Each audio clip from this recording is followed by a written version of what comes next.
এটা লালবাগ, আপনার চকবাজার, বংশাল, আংশিক এবং কোতোয়ালি এবং দুইটা ওয়ার্ড কম্বিনেশন নিয়ে আমাদের এই আসন।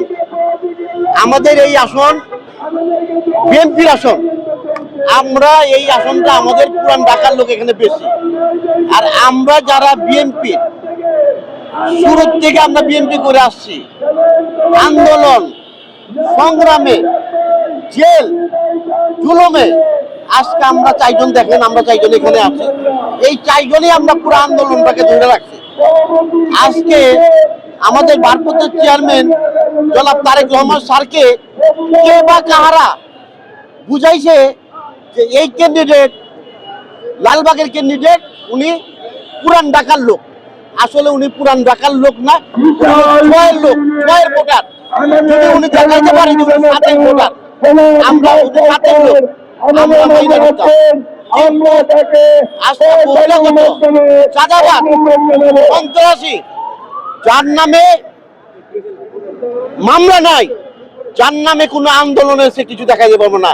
আমাদের ভারপ্রাপ্ত চেয়ারম্যান স্যারকে বলতে চাই, উনি উনার পাসপোর্টটা দেখুক, পাসপোর্টটা দেখলে উনি বুঝতে পারবে যে উনি এই আন্দোলনে ছিল কিনা এবং উনি কতবার জেলে গেছে। যদি উনি একবার জেলে যায় থাকে, আমি চেয়ারম্যান সাহেবকে বলবো যে হ্যাঁ আপনি ভালো ক্যান্ডিডেট দিয়েছেন। আজকে সে যে নমিনেশন আমাদের চেয়ারম্যানকে যেভাবে লালবাগে 7 আসন, এটা দানের শীত, এটা বিএনপির নমিনেশন, এটা বিএনপির এলাকা। এখানে আমাদের আগে সাবেক মন্ত্রী, আমাদের সাবেক মহানগরীর সভাপতি আমাদের মিস শওকত আলী সাহেব এই জায়গায় এমপি ছিল। তারপরে এমপি নাসিরউদ্দিন আহমেদ পিন্টু।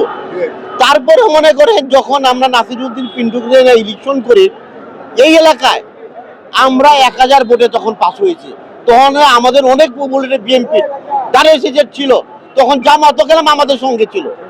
সব মিলে আমরা 1000 ভোট নিয়ে এই এলাকা থেকে পাস করাইছি। যদি আমাদের বিএনপির কোনো একটা কমিশনার, কোনো একটা বিএনপির সভাপতি সেক্রেটারি ও যদি তার সাথে আজকে না থাকে, যেহেতু সে বহিরাগত, সে আন্দোলনে ছিল না, তার সাথে থাকার পড়তে উঠে না। লালবাগবাসী আজকে দেখেন, কালকে হাজার হাজার লোক রোডে নেমেছে। এগুলি কি কেন নেমেছে? বহিরাগত নমিনেশন, বহিরাগত এলাকার। আমরা লালবাগ ঢাকায় বাঁচি, আমরা ঢাকা কিনে থাকতে চাই, আমরা কোনো গ্রামের লোকের কাছেও যাইতে চাই না। অন্য এলাকায় যায় ওই রিকোয়েস্ট করে কাজ করতে ঢাকা এরা চায় না। আজকে লালবাগের একটা ঐতিহ্যবাহী লালবাগ।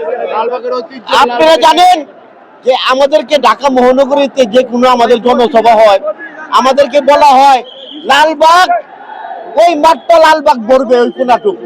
আমরা ইনশাল্লাহ লালবাগ তার চেয়ে বেশি বলে দিই। আমরা আন্দোলনে হরতালে আমাদের ভারপ্রাপ্ত চেয়ারম্যান বাউচালে প্রতিদিন আমার সাথে কথা বলেছে। আমি আমার নেতা কর্মীদের আমি এই সাথে আন্দোলনের প্রধান ছিলাম। আজকে নিয়ে আন্দোলন করে আজকে স্বৈরাচারী শেখ হাসিনা সরকার পলায়ে গেছে, তার নেতা কর্মী পলায়ে গেছে। আমারে গত 23শে জুলাই অ্যারেস্ট করে নিয়ে যায়। আমি 6ই আগস্ট রাত্র 9:30 কেরানীগঞ্জ জেলখান থেকে বাইরে। আমার নামে 200-র অধিক মামলা, আমার ছেলেদের নামে মামলা। আজকে ইশাক এর নামে কত মামলা দেখেন আজকে নিয়ে। আমরা এই আন্দোলন করেছি, এই স্বৈরাচারী কাছে রেখে বিতাড়িত করেছি। তো আজকে আমাদের ভারপ্রাপ্ত চেয়ারম্যান স্যারের কাছে আমার একটা অনুরোধ, আজকে যার নামে কোনো মামলা নাই, যে কোনো আন্দোলনে ছিল না, জেল খাটে নাই, সে দেখো তার পাসপোর্ট নিয়ে, পাসপোর্ট চেয়ারম্যান দেখুক, সে তখন কানাডা ছিল।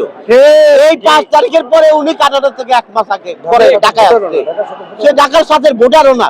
তো এই লোককে, বিচক্ষণ লোককে যদি নমিনেশন আমাদের ভারপ্রাপ্ত চেয়ারম্যান সাহেব দিয়া থাকে, এটা কি লালবাগের জনগণ মানছে? আজকে মানে নেই, কালকে হাজার হাজার লোক রাস্তায় নেমে গেছে। তো আজকে আমরা চাই আমাদের ভারপ্রাপ্ত চেয়ারম্যান স্যারকে আমি বলতে চাই যে আজকে আমরা পরিচিত নেতা বিএনপির। আমি 94-তে 20 বছর কমিশনার ছিলাম। 200 কোটি টাকার কাম আমার 60 নম্বর ওয়ার্ডে আমি করাইছি। তো উন্নয়ন কি জিনিস বুঝি, ইলেকশন করতে কিভাবে হয় এটাও জানি। আজকে আমাদের চেয়ারম্যান স্যারের কাছে আমার বিনীত অনুরোধ এই সিটটাকে বাঁচানোর জন্য, যাতে আমরা এই সিটটাকে আমরা আনতে পারি, উনি আবার নতুন বিবেচনা করে উনাকে ভুল বোঝানো হয়েছে, উনি খুব সবকিছু উনি বুঝার পরে উনি ইনশাল্লাহ আমরা জানি যে 2-4-7 দিনের মধ্যে উনি এই বহিরাগত নমিনেশন যাকে দিয়েছে তাকে পরিবর্তন করে আমাদের মধ্যে থেকে যে কোনো একজন ক্যান্ডিডেট দেখ, আমরা তাকে ফুলের মালা দিয়ে তাকে বরণ করে নিব। ইনশাল্লাহ এই 7 আসনকে আমরা তাকে উপহার দিব।